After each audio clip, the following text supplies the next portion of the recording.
There are so many philosophies, there are so many people teaching or giving their views. And you could say, I'm doing this too.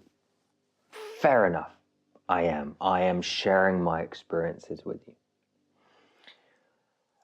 And one that comes up, it's very funny. I had a comment the other day from this person saying, do you know what radical non-duality is? And of course, then this person proceeded to try and, the typical troll, to sort of get one up to show their superiority.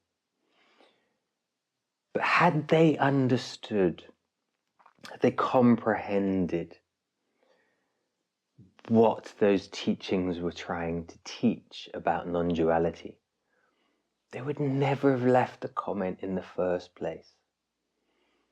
Because all negative comments on videos, and if you feel inclined occasionally to leave a negative comment, not constructive criticism, not share your ideas and your beliefs, but to send a negative message for no reason, says more about you.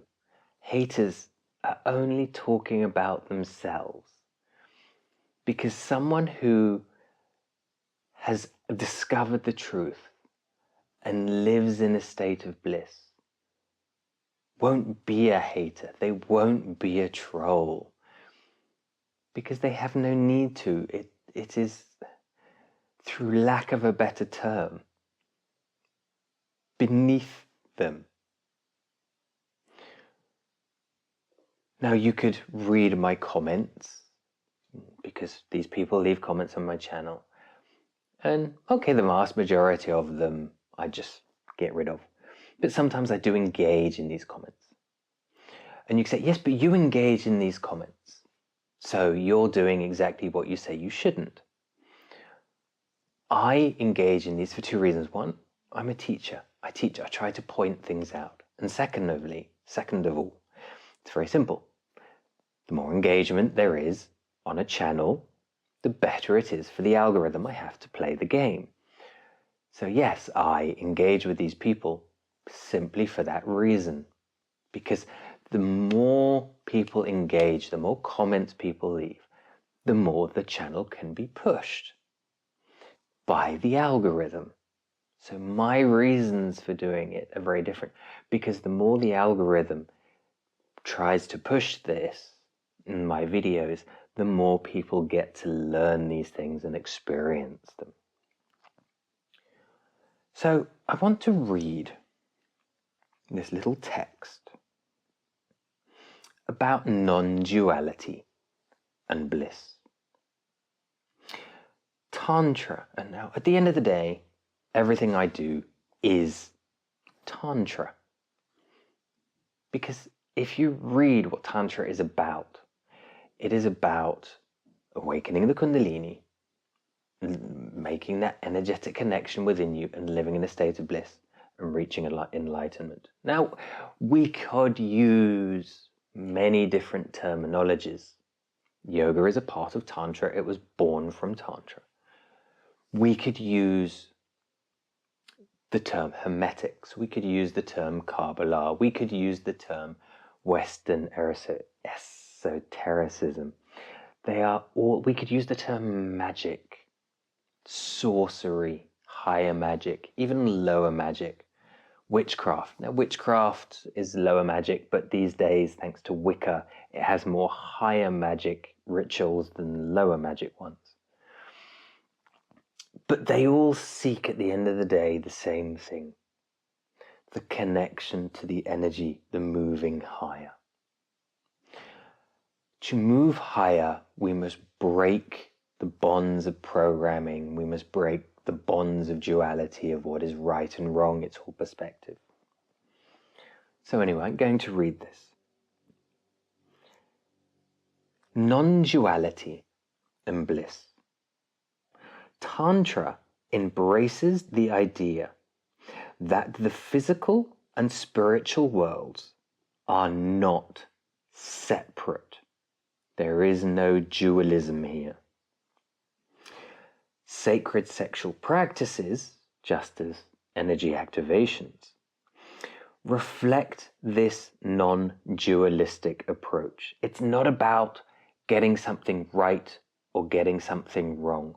It is about connecting to the energy, whether this is prana, known as Kundalini activation, or connecting to your tantric, your sacred sexual energy, also part of energy activations and energy alignments. It's about connecting to your chakras.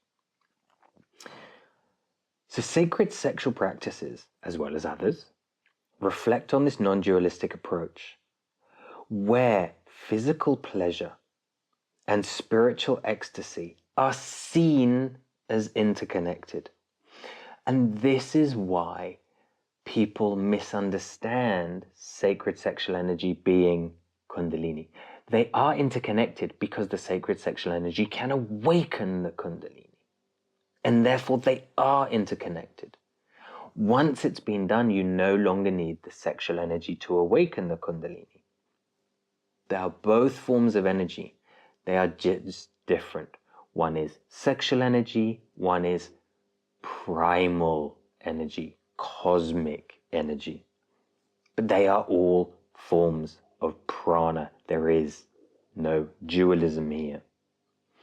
Sexual bliss is viewed as a pathway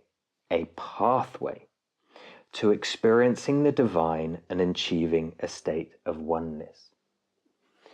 Because the sacred sexual energy will get you to the state of bliss.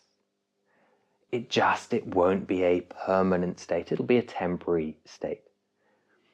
The Kundalini will get you to a permanent state.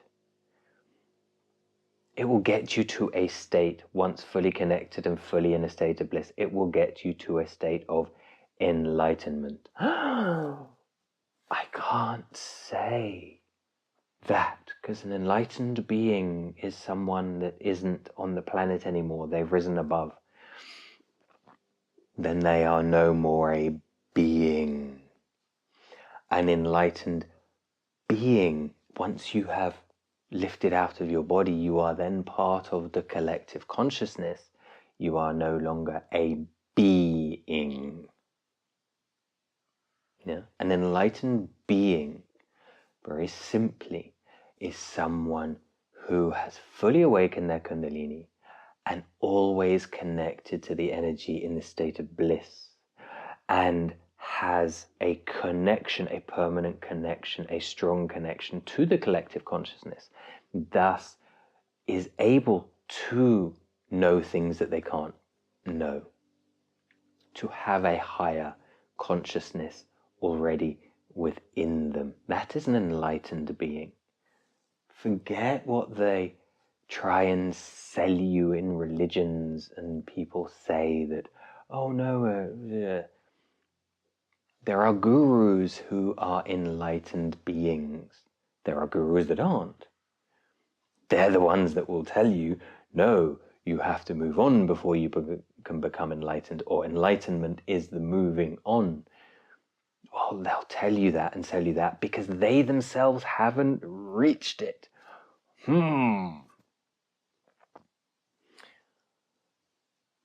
Just understand, whilst you can feel the state of bliss. If you can have an energy orgasm, you can feel this state of bliss temporarily. If you connect this through your sexual energy, if you do this through awakening the Kundalini, but you are still coming from a dualistic perspective, because dualism is all about perspective. Hot is only hot from a perspective of, for us, something is hotter than our skin, it burns us, therefore the perspective is it's hot.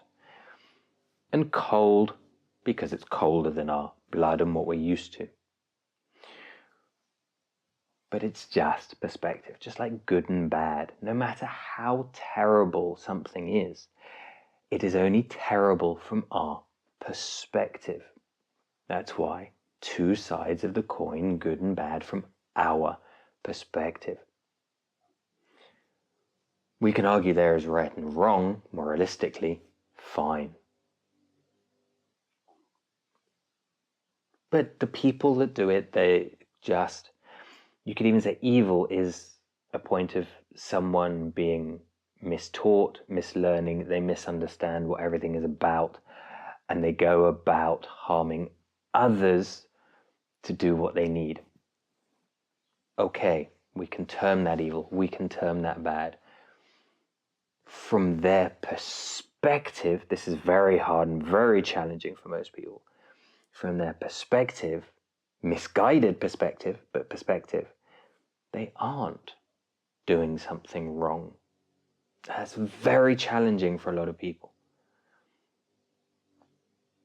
To be able to break that bond and just understand that these people they're not good, they're not bad, they're just misguided.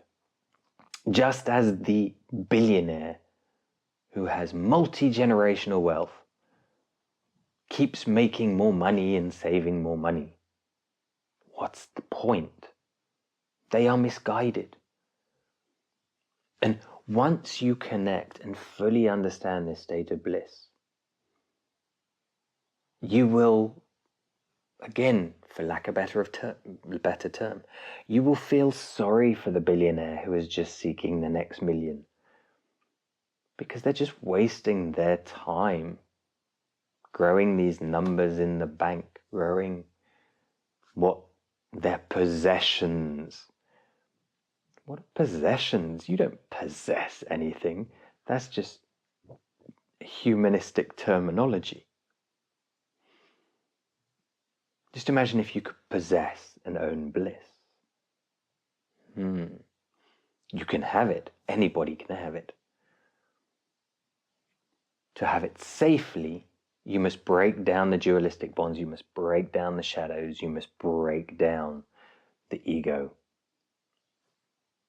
I have a course for the shadow work. I have a course for connecting to the bliss states with the tantric energy. Or sessions. I have sessions to connect to the Kundalini energy. I have videos on the channel.